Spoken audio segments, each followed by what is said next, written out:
If you are suffering from fungal acne right now, I feel your pain. I had this condition for the best part of a decade and it was so frustrating. It took me a long time to learn how to get on top of it for good, and tweaking my diet was an important part of that. My name is Fiona. I'm a registered nutritionist based in the UK, and on this channel we talk about all things nutrition and skin health, or what I like to think of as nutritional skincare. In today's video we're going to talk about fungal acne diets, what you should eat and what you shouldn't eat to help conquer fungal acne for good. Now, if you've watched any videos on this before, you might have come away with the impression that it's just as straightforward as cutting out sugar. Sadly, it's not that simple, but I actually think that's a good thing because it means there's so much more you can do to help yourself and help to bring your skin back into balance. Before we get into the diet stuff, I think it's helpful to recap what fungal acne is, because in understanding why we get fungal acne, we can understand the logic behind the nutritional recommendations. Point number one is that fungal acne itself is a bit of a misnomer. It doesn't exist as a diagnosable condition. What we're actually talking about is something called Malassezia folliculitis. Bit of a mouthful.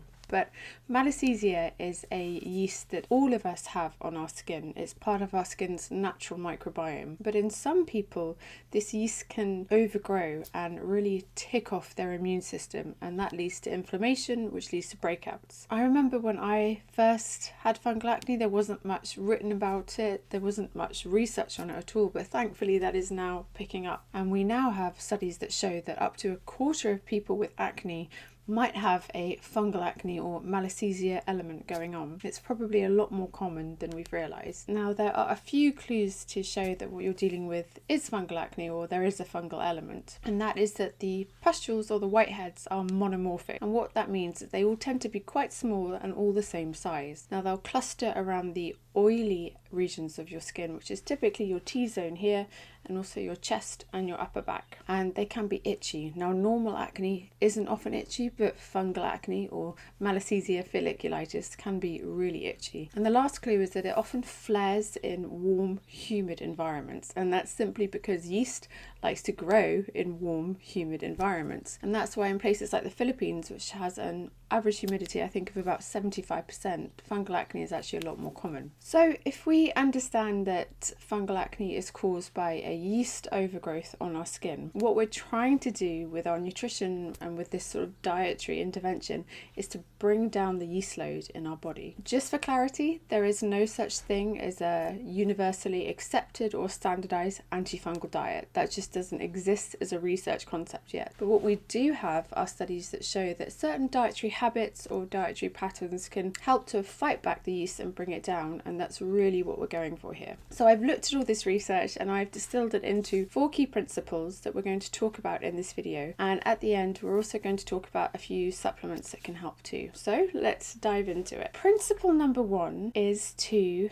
focus on fibre and colour. Now, if you have fungal acne and you know you have a yeast overgrowth problem, it can be super tempting to want to go in there with some really strong antifungals and kind of kick it to the curb that way. Now, there is a place for that, and we'll talk about that a bit more when we get to the supplements part, but it's rarely a long-term solution. And the reason for that is that to really sustain a lower yeast load, you have to fundamentally shift the environment in your body. And the best way to do that is to bolster your populations of good bacteria that help to crowd out the unfriendly yeast. Now, an easy way to understand that is if you picture a car park or a parking lot with blue cars and yellow cars. So in this instance, the blue cars are your friendly bacteria and your yellow cars are your unfriendly yeast. The more blue cars you bring into the car park, the more parking spaces they take up and the less room there is for the yellow cars or the unfriendly yeast. So the more you bolster your good bacteria, the less room there is for the unfriendly yeast. Sounds really basic. It kind of is that simple. Your body is a little bit like the Wild West, and it's like a big old space grab going on there. The easiest way to bolster your populations of good bacteria are by eating colourful, fibre-rich fruits and vegetables. And that's because both the fibre and the phytonutrients in these colourful fruits and vegetables feed your good bacteria and allow their populations to grow. Now, my top tip here is every meal is just to make sure half of your plate is covered in colourful fruits and vegetables. Mostly more vegetables, but also some fruit. Go for as much variety as you can, go for as many colours as you can, but the really important bit is just to think every meal, half my plate, colourful vegetables and a little bit of colour colourful fruit. And that's really going to help you over the long term to bolster your good bacteria and, make life a little bit uncomfortable for the unfriendly yeast. Principle number 2 is to be mindful of your intake of starch and sugar. I said at the start that it's not as simple as just cutting out sugar, and it's not, but it is a part of it. But the important thing to understand here is that we're not just talking about sugar that you might add to your tea or your coffee or, sprinkle on your cereal in the morning. What we're talking about is basically sugar and starch, which comes down to refined carbohydrates, because your body deals with refined carbohydrates as it does with just ordinary sugar. The reason this is that refined carbohydrates tend to elevate the level of sugar in our blood, and if you have higher levels of sugar in your blood, that can encourage yeast to grow. We have studies backing this up. We have one that shows that the more white flour products people eat, the more yeast they tend to have in their systems. But the opposite is also true. So we also have a pilot study says that the more people can reduce sugar and reduce white flour products, the more they can lower the yeast in their body. Now, if you have a really eagle eye and you've been looking at these studies, you might be asking, why are we looking at research that shows that you can reduce yeast in your gut if the problem is the yeast on my face? Now, we don't have all the answers here yet, but we do know that your gut and your skin are connected via the gut-skin axis, and specifically, if you can manipulate your gut microbiome,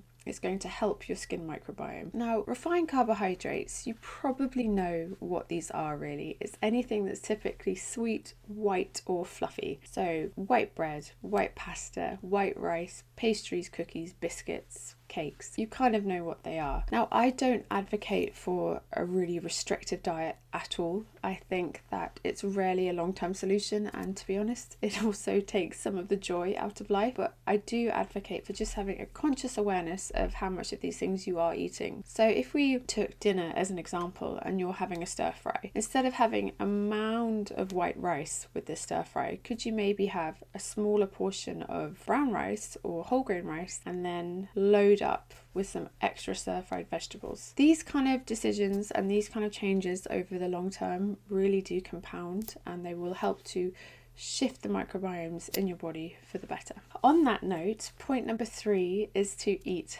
probiotic foods. So probiotic foods are foods that are naturally teeming with good bacteria, and when we eat them, they help to bolster our own populations of good bacteria. And if you remember the car park analogy from point number 1, you'll know why that's important. Now, your best bet here are the lacto-fermented vegetables, which sounds really complicated, but it's basically just things like sauerkraut and kimchi, which are pretty readily available these days. Now, if you tolerate dairy, kefir, which is a fermented milk, can also be really helpful, because we have studies that show that having kefir or taking kefir can really lower the yeast load in our body too. Again, the secret to this is consistency. So is drinking 1 glass of kefir really going to move the needle for your fungal acne? Probably not. But is, regularly eating sauerkraut and kimchi and having kefir a few times a week, is that going to move the needle over the long term? Yes, it probably will. I should mention that the one type of fermented food that I would be a little bit cautious about here is kombucha.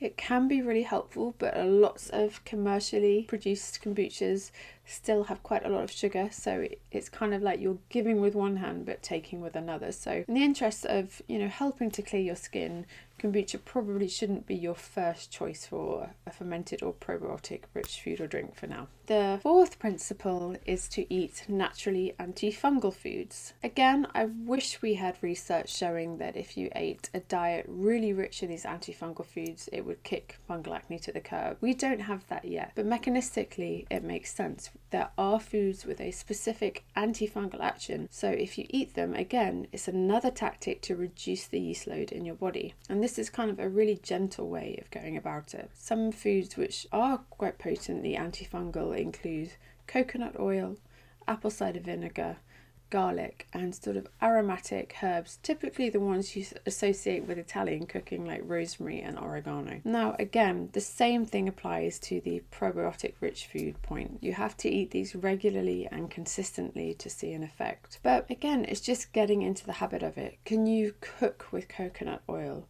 Every time you make a soup or a stew, can you throw some herbs in? Can you get used to sprinkling apple cider vinegar over your salads. And also when you cook, can you throw garlic into anything that you think it would be tasty in? These actions really do compound, and they can help to reshape our microbiomes, bring down the yeast load over the long term.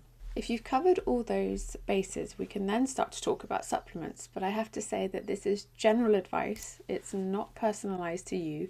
So if you're pregnant, if you're breastfeeding, if you're on any medication at all, you must talk to your doctor before starting any supplements. So that being said, let's talk about 3 types of supplements that can be helpful in combating fungal acne. The first one is antifungal supplements. There are loads of these available. They're things like oil of oregano or caprylic acid, which is actually derived from coconut oil, and berberine as well. I'm not going to go in and talk about dosages and how to take these, simply because they can be pretty potent, and I think it's much better to use these if you're working with a registered nutritionist or someone else who knows what they're doing, so can monitor you as you're taking them. Now, I realise that's quite annoying, and I want to give you something to really take away with here. So if you're not in a position to work with a nutritionist, and I know many people aren't, then something you can do is call up the supplement companies, because many of the best ones have in-house advisors or in-house nutritionists who can talk to you about your specific case and advise you about their antifungal supplements specifically. And just to recap, the kind of things you want to be asking about are berberine, oil of oregano, and caprylic acid. The second type of supplement that can be useful is probiotics, and I am happy to talk about these more generally because we have so much data to show that they are generally safe for most people. Now, there are 2 types of probiotic that are worth looking at. The first one is a multi-strain broad spectrum probiotic, and what I mean by that is a probiotic that combines lots of different strains, typically from the bifidobacteria and lactobacillus families or genera. Now, the reason that can be helpful is because probiotics are technically strain specific, and what that means is that when we study them, we know that a specific strain has a specific action under specific conditions, but we don't have the research yet for fungal acne. We don't know the one perfect strain for fungal acne. So in the absence of that, it's sensible to take a broad spectrum one to give you the most chance to kind of hit lots of bases at once. So what you want to look for, as I say, is a probiotic that contains lactobacillus and bifidobacteria strains, typically at a dose of about 20 to 50 billion per capsule. Now, the second type of probiotic is going to sound really weird and a bit counterintuitive because it is actually a yeast. It's a friendly yeast, and this is called Saccharomyces cerevisiae variety boulardii, which is a total mouthful. Most people just call it Saccharomyces boulardii. Now, this is a bit nerdy, but I kind of picture this yeast as like a Robin Hood. When you take it, it goes through your system, and it's kind of like he's got a bow and arrow and he's like taking out the bad guys. Saccharomyces boulardii doesn't tend to take up residence in your body. It just kind of helps you as it goes through. Again, this is a really well researched probiotic and it's pretty widely available. What you want to look for is Saccharomyces boulardii capsules, which contain about 5 billion CFUs. The last type of supplement that can be really helpful is a high quality multi-nutrient. The reason this can be helpful is because we know if you have fungal acne, your immune system's kind of gone into overdrive reacting to this yeast, so taking something with some immune supporting nutrients can be beneficial. Now, you want to look for something which has a full gamut of vitamins and minerals, and particularly skin supporting vitamins and minerals such as vitamin C, retinol or vitamin A, and also zinc. So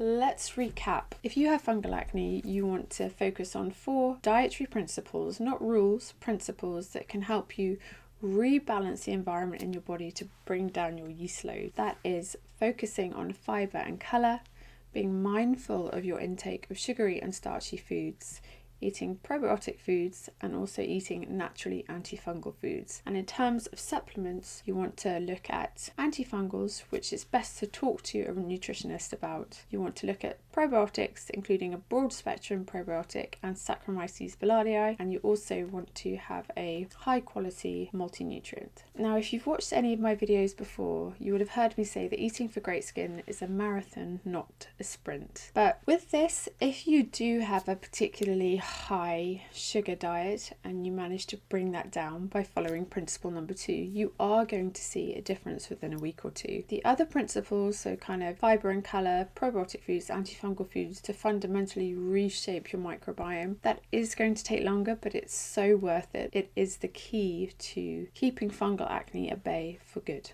The final thing to say is that the other side of conquering fungal acne is looking at the skincare you're using, because you can tweak your diet to stop feeding the yeast from the inside, but you also want to make sure that you're not feeding it from the outside. Now, let me know in the comments below if you'd like me to do another video on that. Otherwise, there are so many great resources here on YouTube of really knowledgeable people talking about good products to use and also products to avoid. Thank you so much for watching. If you found this helpful, please press like, please subscribe, and that will help me bring you more videos on nutritional skincare. Thank you for watching.